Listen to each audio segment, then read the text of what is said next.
Welcome dear explorers. Film की शुरुआत जुन नाम के एक युवा सोशल वर्कर से होती है। इंस्टाग्राम पर उसके लाखों फॉलोअर्स हैं, लेकिन वह कभी भी अपना चेहरा लोगों को नहीं दिखाता। वह जरूरतमंद लोगों की मदद करने के लिए छोटे मोटे काम करता है, हालांकि अब उसे एक स्थायी नौकरी की तलाश है। दूसरी ओर उसका दोस्त संग भी एक फुल टाइम नौकरी चाहता है और भविष्य में एक डिटेक्टिव बनने का सपना देख रहा है। एक रात उनकी मुलाकात उनके ही अपार्टमेंट में रहने वाली एक युवती से होती है, जो अभिनेत्री बनने की ख्वाहिश रखती है। वह दोनों से बड़े ही दोस्ताना अंदाज में बात करती है और उनका फ़ोन नंबर भी ले लेती है। कुछ समय बाद उस लड़की को एरिश नाम के एक व्यक्ति के अकाउंट से संदेश मिलता है। वह उससे उसकी ज़िंदगी के उद्देश्य के बारे में पूछता है और लड़की जवाब देने लगती है। लेकिन बातचीत के दौरान उसे एक अजीब और रहस्यमय संदेश मिलता है, ये सब मेहनत सिर्फ एक भ्रम है। ये संदेश उसे काफ़ी परेशान कर देता है। उसी रात वह लड़की जुन को भी संदेश भेजती है। ऐसा लगता है कि वह उससे कुछ महत्वपूर्ण बात करना चाहती है, लेकिन जुन न तो उसका मैसेज खोलता है और न ही कोई जवाब देता है। अगले दिन जुन की मुलाकात मिस पार्क नाम की एक मनोवैज्ञानिक से होती है। जुन की तरह वह भी लोगों की मदद करने में विश्वास रखती हैं और ज़रूरतमंद लोगों को मुफ्त काउंसलिंग देती हैं।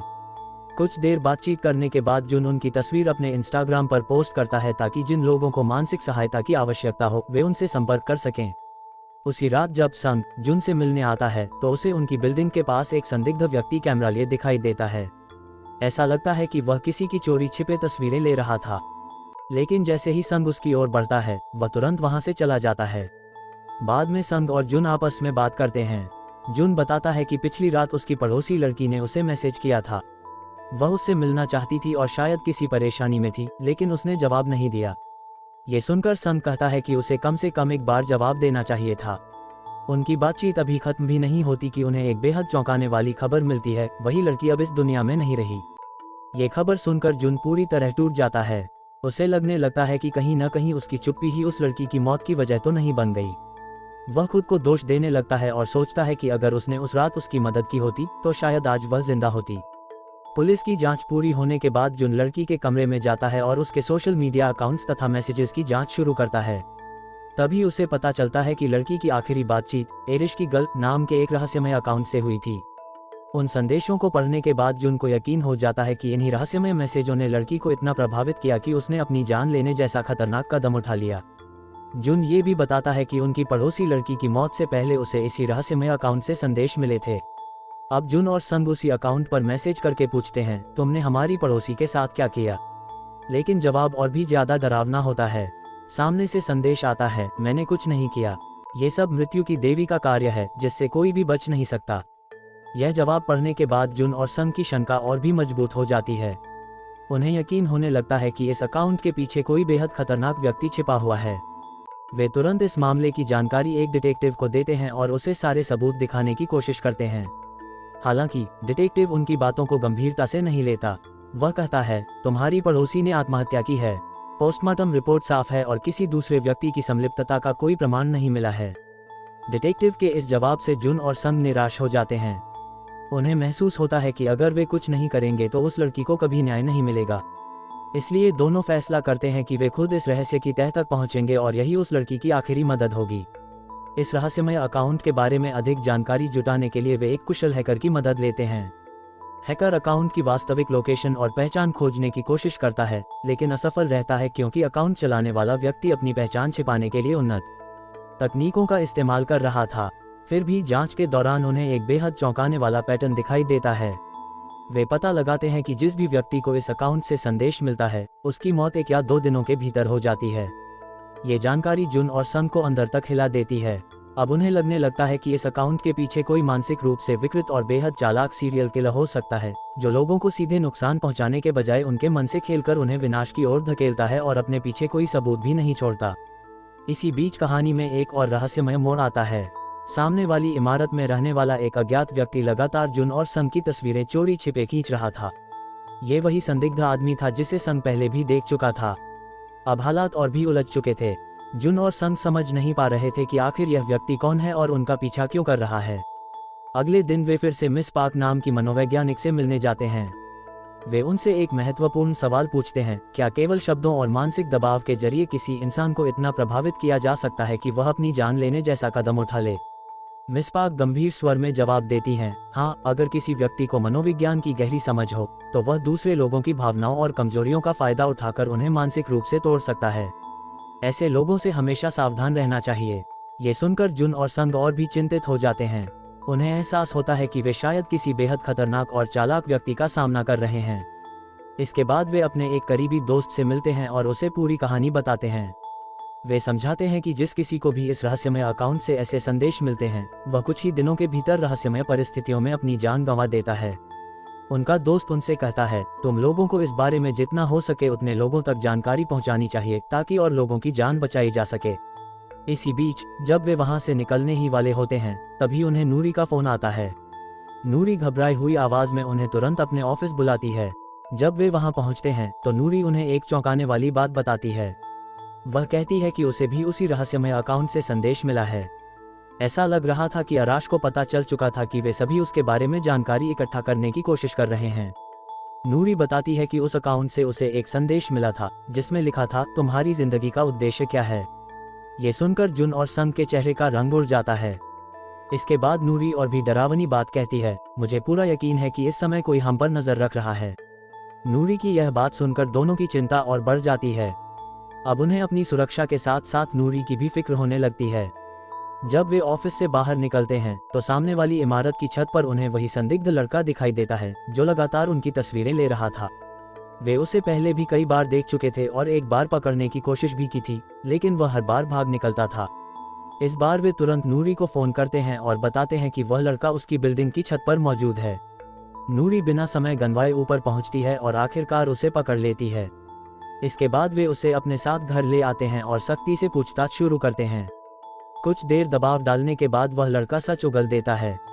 वह कहता है, मैं जो कुछ भी कर रहा हूँ वह आराश के कहने पर कर रहा हूँ। मैं उसे व्यक्तिगत रूप से नहीं जानता, लेकिन एक दिन मुझे उसके अकाउंट से संदेश मिला था। उसे मेरे बारे में ऐसी बातें पता थीं जिन्हें मैंने कभी किसी को नहीं बताया था। उन्हीं राजों के सहारे वह मुझे ब्लैकमेल कर रहा है और अपनी मर्जी के काम करवाता है। ये सुनकर जुन, संग और नूरी को उस लड़के पर दया आने लगती है, लेकिन तभी वह एक और बात कहता है जिससे उनका गुस्सा 7वें आसमान पर पहुंच जाता है।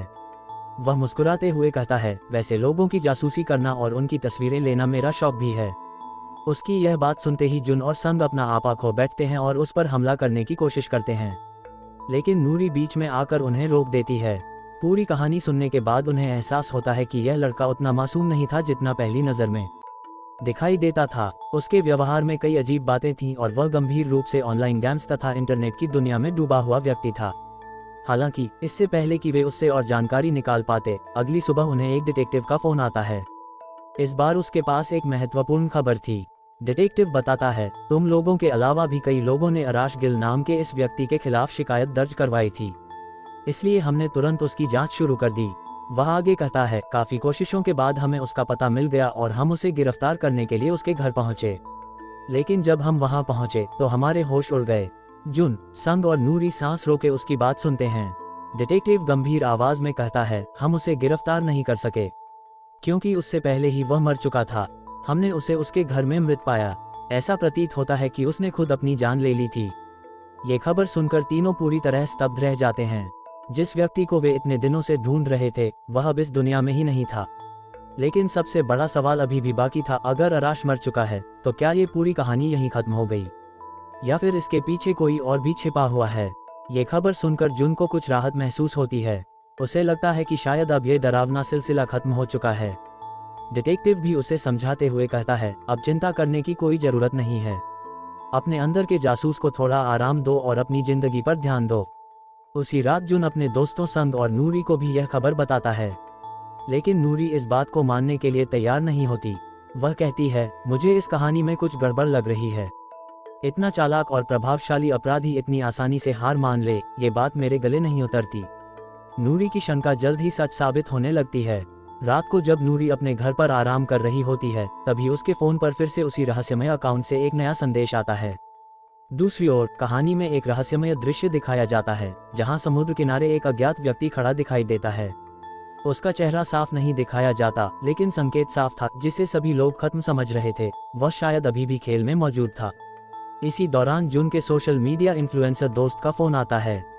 वह घबराई हुई आवाज़ में बताता है कि इस रहस्यमय मामले की चर्चा अब बहुत तेजी से फैल चुकी है और वह इस विषय पर एक बड़ा लाइव प्रसारण करने वाला है जिसे हजारों युवा देखने वाले हैं।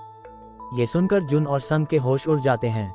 उन्हें डर लगता है कि अगर वह रहस्यमय व्यक्ति सचमुच सक्रिय है तो वह एक साथ हजारों लोगों को प्रभावित करने की कोशिश कर सकता है।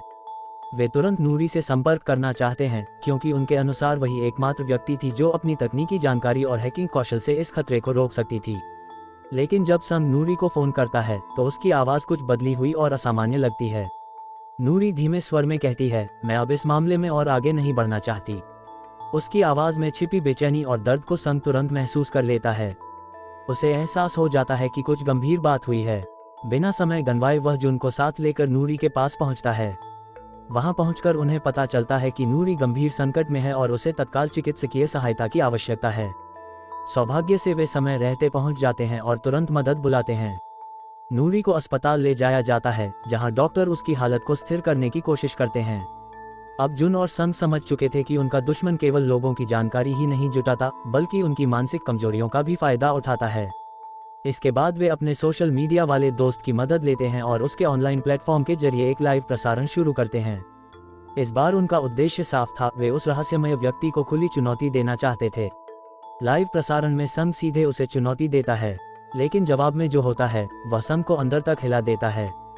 सामने वाला व्यक्ति संग के बारे में ऐसी निजी और छिपी हुई बातें बताने लगता है जिनके बारे में संग ने कभी किसी को नहीं बताया था।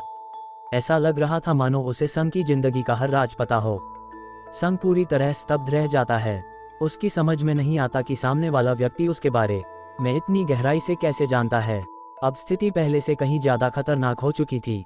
ऐसा प्रतीत हो रहा था कि वह रहस्यमय शख्स धीरे धीरे संग के मन पर भी अपना प्रभाव जमा रहा है और शायद यही उसके अगले कदम की शुरुआत थी। ऐसा लग रहा था मानो उस रहस्यमय व्यक्ति ने संग के मन पर पूरी तरह प्रभाव जमा लिया हो। लाइव प्रसारण देख रहा जुन ये सब समझ जाता है और तुरंत संग के पास पहुंचता है। जब वह वहां पहुंचता है तो संग की मानसिक स्थिति बेहद खराब दिखाई देती है। जुन समय रहते उसकी मदद करता है और उसे उस मानसिक प्रभाव से बाहर निकालने की कोशिश करता है। काफी प्रयासों के बाद वह संग को संभालने में सफल हो जाता है। इसके बाद जुन अस्पताल में नूरी से मिलने जाता है। नूरी उसे बताती है, जब मैं उस व्यक्ति से बात कर रही थी तो ऐसा महसूस हो रहा था जैसे कोई मेरे विचारों और भावनाओं को नियंत्रित कर रहा हो। उसने मेरी सोच को इतना नकारात्मक बना दिया था कि मुझे अपनी जिंदगी का कोई उद्देश्य दिखाई नहीं दे रहा था। नूरी स्वीकार करती है कि वह अब भी उस अनुभव के सदमे से पूरी तरह बाहर नहीं निकल पाई है। वह इस विषय पर ज्यादा बात नहीं करना चाहती, लेकिन एक बात तय कर चुकी है, वह जुन की मदद करेगी ताकि और किसी को इस जाल का शिकार न होना पड़े। इसके बाद वह जुन को एक रहस्यमय लिफाफा देती है और कहती है, इसमें मौजूद जानकारी तुम्हें उस व्यक्ति तक पहुंचने में मदद करेगी। जुन लिफाफा लेकर घर की ओर निकलता है, लेकिन रास्ते में उसे एहसास होता है कि कई लोग उसका पीछा कर रहे हैं। जल्द ही उसे समझ आ जाता है कि ये लोग उसी रहस्यमय मास्टरमाइंड के आदमी हैं और किसी भी कीमत पर उसे रोकना चाहते हैं। वह उनसे बचने की कोशिश करता है, लेकिन तभी अचानक डिटेक्टिव को उसके सामने आ जाता है। राहत की सांस लेते हुए जुन उसे पूरी स्थिति बताता है और कहता है कि कुछ लोग उसका पीछा कर रहे हैं। लेकिन अगले ही पल एक चौंकाने वाला मोड़ आता है। डिटेक्टिव को अचानक अपना हथियार निकालता है और जुन को अपने कब्जे में ले लेता है।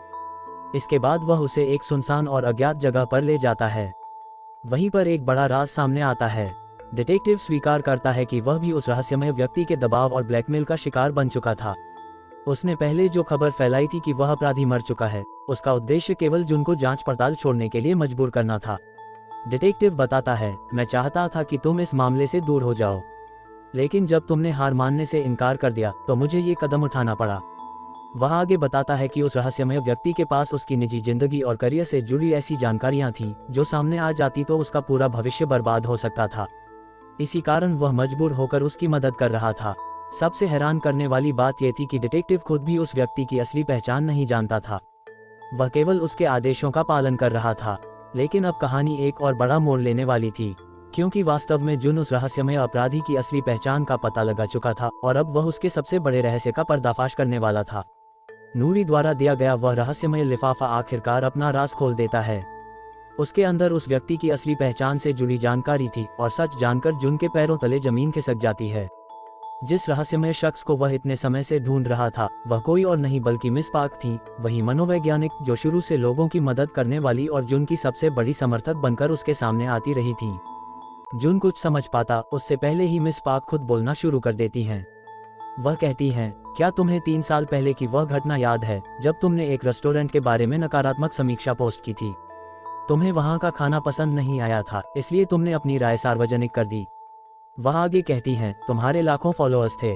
तुम्हारी बात पर विश्वास करते हुए हजारों लोगों ने उस रेस्टोरेंट की आलोचना शुरू कर दी। जल्द ही जांच शुरू हुई और पता चला कि वहां इस्तेमाल होने वाला कच्चा माल खराब था। कुछ क्षण रुकने के बाद वह एक ऐसा सच बताती हैं जिसने जुन को पूरी तरह स्तब्ध कर दिया। उस रेस्टोरेंट को कच्चा माल सप्लाई करने वाली कंपनी में मेरे पिता एक वरिष्ठ अधिकारी थे। जांच और विवाद के बाद उस कंपनी की प्रतिष्ठा बुरी तरह प्रभावित हुई। लोगों ने तरह तरह की बातें बनाई, कंपनी बंद हो गई और हमारा पूरा परिवार टूट गया। मिस पाक की आंखों में वर्षों का दर्द साफ दिखाई दे रहा था। वह कहती हैं, जिस दिन मैंने अपने पिता को खोया उसी दिन मैंने फैसला कर लिया था कि मैं तुमसे बदला लूंगी, लेकिन मैं तुम्हें सीधे नुकसान नहीं पहुंचाना चाहती थी। जुन चुपचाप उनकी बातें सुनता रहता है। मिस पाक आगे कहती हैं, मैं चाहती थी कि तुम वही दर्द महसूस करो जो मैंने महसूस किया था, इसलिए मैंने धीरे धीरे तुम्हारे आसपास ऐसा माहौल बनाया जहां हर तरफ केवल निराशा, भय और दुख दिखाई दे। इसके बाद वह स्वीकार करती हैं कि इसी उद्देश्य से उन्होंने एक नकली ऑनलाइन पहचान बनाई और लोगों के संपर्क में आना शुरू किया। वह बताती हैं, मैं लोगों की कमजोरियों, उनके डर और उनकी मानसिक परेशानियों का फायदा उठाती रही। मैं उनके मन में नकारात्मक विचार भरती गई और उन्हें मानसिक रूप से तोड़ती रही। अब जुन का गुस्सा और दुख दोनों चरम पर पहुंच चुके थे। वह कांपती आवाज में पूछता है, सिर्फ मुझसे बदला लेने के लिए तुमने कितने निर्दोष लोगों की जिंदगी बर्बाद कर दी? क्या तुम्हें सच में लगता है कि इससे तुम्हें न्याय मिल गया? कुछ देर तक कमरे में सन्नाटा छाया रहता है। फिर मिस पाक धीरे से कहती हैं, मुझे नहीं पता कि इसे न्याय कह सकते हैं या नहीं, लेकिन मैं इतना जानती हूँ कि दर्द और नफरत ने मुझे उस इंसान से बिल्कुल अलग बना दिया जो मैं कभी हुआ करती थी। उनकी आवाज में पछतावा साफ झलक रहा था। ये सब सुनने के बाद जुन का सिर झुक जाता है। उसे एहसास होता है कि वर्षों पहले लिया गया एक छोटा सा फैसला अनजाने में कितनी दूर तक असर डाल गया था। भावनाओं से भरे उस पल में वह मिस पाक से माफी मांगता है, लेकिन अब सवाल यह था कि क्या इतनी सारी घटनाओं के बाद माफी और पछतावा अतीत को बदल सकते थे, या फिर कुछ जख्म ऐसे होते हैं जो हमेशा के लिए रह जाते हैं। जुन भावुक होकर मिस पाक से कहता है, मुझे बिल्कुल अंदाजा नहीं था कि मेरे एक फैसले का असर इतना बड़ा होगा। अगर मुझे पता होता कि इसके कारण तुम्हारे परिवार पर इतना भयानक असर पड़ेगा तो मैं कभी ऐसा नहीं करता। वह आगे कहता है, मैंने जो भी किया था लोगों की भलाई के लिए किया था। मुझे लगा था कि कंपनी अपनी गलतियां सुधार लेगी और समय के साथ सब कुछ सामान्य हो जाएगा, लेकिन हालात मेरी सोच से बिल्कुल अलग दिशा में चले गए। कुछ देर चुप रहने के बाद जुन कहता है, जो हो चुका है उसे अब बदला नहीं जा सकता। अगर तुम्हें लगता है कि मैं ही इस सब की जड़ हूँ तो अपना गुस्सा मुझ पर निकालो और इस पूरी कहानी को यहीं खत्म कर दो। लेकिन मिस पाक हल्की मुस्कान के साथ जवाब देती है, अभी नहीं। इसके बाद वह किसी को एक संदेश भेजती है और जुन को बताती है कि उसका दोस्त संग भी गंभीर खतरे में है। दूसरी ओर संग पर कुछ लोग हमला कर देते हैं। वह अकेला उनका सामना करने की कोशिश करता है, लेकिन संख्या अधिक होने के कारण स्थिति उसके लिए मुश्किल होती जा रही थी। उसी समय नूरी वहां पहुंचती है और उसकी मदद करती है। अपनी समझदारी और साहस के दम पर वह संग को सुरक्षित निकालने में सफल हो जाती है। यही दर्शकों को पता चलता है कि नूरी केवल एक प्रतिभाशाली हैकर ही नहीं, बल्कि मुश्किल परिस्थितियों का सामना करने वाली बेहद बहादुर और सक्षम युवती भी है। इधर मिस पाक अपनी अगली बड़ी योजना पर काम कर रही होती है। वह एक और ऑनलाइन प्रसारण शुरू करने की तैयारी कर रही थी, जिसके जरिए वह लोगों को प्रभावित करना चाहती थी। लेकिन इस बार जुन समय रहते वहां पहुंच जाता है। वह मिस पाक से कहता है, कृपया ये सब बंद कर दो, अब और लोगों को इस खेल का हिस्सा मत बनाओ। मगर मिस पाक उसकी बात सुनने को तैयार नहीं होती। तब जुन मुस्कुराते हुए कहता है, तुम अपनी योजना जारी रख सकती हो, लेकिन अब उसका कोई फायदा नहीं होगा। मिस पाक हैरानी से उसकी ओर देखती है। जुन बताता है, मेरी शर्ट के बटन में एक छोटा कैमरा लगा हुआ था। यहाँ हुई हमारी पूरी बातचीत लाइव प्रसारित हो चुकी है। दुनिया अब तुम्हारी असली पहचान और सच्चाई जान चुकी है। ये सुनते ही मिस पाक समझ जाती है कि उसका पूरा खेल खत्म हो चुका है। कुछ क्षणों के लिए वह पूरी तरह टूट जाती है, लेकिन तभी पुलिस और बचाव दल वहां पहुंच जाते हैं, क्योंकि जुन ने पहले ही सारी व्यवस्था कर रखी थी। कुछ ही देर में पुलिस उसे अपनी हिरासत में ले लेती है और उसका खतरनाक खेल हमेशा के लिए समाप्त हो जाता है। आखिरकार जुन, संग और नूरी इस लंबे और खतरनाक संघर्ष से सुरक्षित बाहर निकल आते हैं। उनकी वजह से अनगिनत लोगों की जान बच जाती है और समाज एक बड़े खतरे से मुक्त हो जाता है। लोग उन्हें हीरो और रक्षक कहने लगते हैं, लेकिन जुन इस सम्मान को पूरी तरह स्वीकार नहीं कर पाता। उसके मन में अब भी एक सवाल गूंज रहा था, अगर अतीत में लिए गए उसके एक फैसले ने अनजाने में इतनी बड़ी त्रासदी को जन्म दिया, तो क्या वह सचमुच खुद को हीरो कह सकता है? यही सवाल दर्शकों के लिए छोड़ते हुए फिल्म अपने भावनात्मक और विचारोत्तेजक अंत तक पहुंचती है। इन सभी घटनाओं के बाद जुन अपने सोशल मीडिया अकाउंट पर एक भावुक संदेश साझा करता है। वह अपने फॉलोअर्स से कहता है, आज मैं आप सभी को पूरी सच्चाई बताना चाहता हूं। इस कहानी में जो कुछ हुआ उसमें कहीं ना कहीं मेरी भी भूमिका थी। वर्षों पहले मैंने एक होटल और उससे जुड़ी कंपनी की गलतियों को उजागर किया था। उसके बाद जो घटनाएं हुई उन्होंने कई लोगों की जिंदगी बदल दी। वह आगे लिखता है, उन घटनाओं के कारण मिस पार्क के परिवार को गहरा आघात पहुंचा। दुख, गुस्से और बदले की भावना ने उन्हें एक ऐसे रास्ते पर धकेल दिया जहां कई निर्दोष लोग इसकी कीमत चुकाने पर मजबूर हुए। जुन अपनी जिम्मेदारी स्वीकार करते हुए कहता है, मैं यह नहीं कह रहा कि जो हुआ उसकी पूरी जिम्मेदारी मेरी है, लेकिन मैं ये भी नहीं कह सकता कि मेरा उससे कोई संबंध नहीं था। इसलिए मैं अपने हिस्से की जिम्मेदारी स्वीकार करता हूँ। ये पोस्ट कुछ ही समय में लाखों लोगों तक पहुँच जाती है। लेकिन जुन को जिस बात का सबसे ज्यादा डर था वह कभी नहीं होती। सच्चाई जानने के बाद भी उसके फॉलोअर्स का प्यार और सम्मान उसके लिए कम नहीं होता, बल्कि लोग उसकी ईमानदारी और अपनी गलतियों को स्वीकार करने के साहस की सराहना करते हैं। लोग समझते हैं कि जुन ने हमेशा दूसरों की मदद करने की कोशिश की है और उसने कभी किसी को जानबूझकर नुकसान पहुंचाने की इच्छा नहीं रखी। समय बीतता है और जिंदगी धीरे धीरे फिर से सामान्य होने लगती है। जुन लोगों की मदद करने का अपना मिशन जारी रखता है, संग अपने सपनों की ओर आगे बढ़ता है और नूरी भी अपनी नई जिंदगी की शुरुआत करती है। तीनों दोस्त इस कठिन अनुभव से बहुत कुछ सीख चुके थे। उन्होंने समझ लिया था कि इंसान के शब्द, फैसले और कर्म कभी कभी हमारी कल्पना से कहीं ज्यादा दूर तक असर डाल सकते हैं। इसी भावनात्मक संदेश के साथ फिल्म समाप्त होती है, जहां सभी किरदार अपने अतीत से सीख लेकर एक नई शुरुआत की ओर बढ़ते हैं। अगर आपने इस पूरी कहानी को आखिर तक देखा है तो दिल से आपका बहुत बहुत धन्यवाद। आपका सपोर्ट ही मुझे ऐसी और इंटरेस्टिंग मूवी एक्सप्लेनेशन लाने के लिए मोटिवेट करता है। अगर वीडियो पसंद आई हो तो इसे लाइक जरूर करें, अपने दोस्तों के साथ शेयर करें और ऐसे ही रोमांचक कंटेंट के लिए चैनल को सब्सक्राइब करना बिल्कुल मत भूलिए। मिलते हैं अगली दिलचस्प कहानी के साथ, तब तक के लिए धन्यवाद।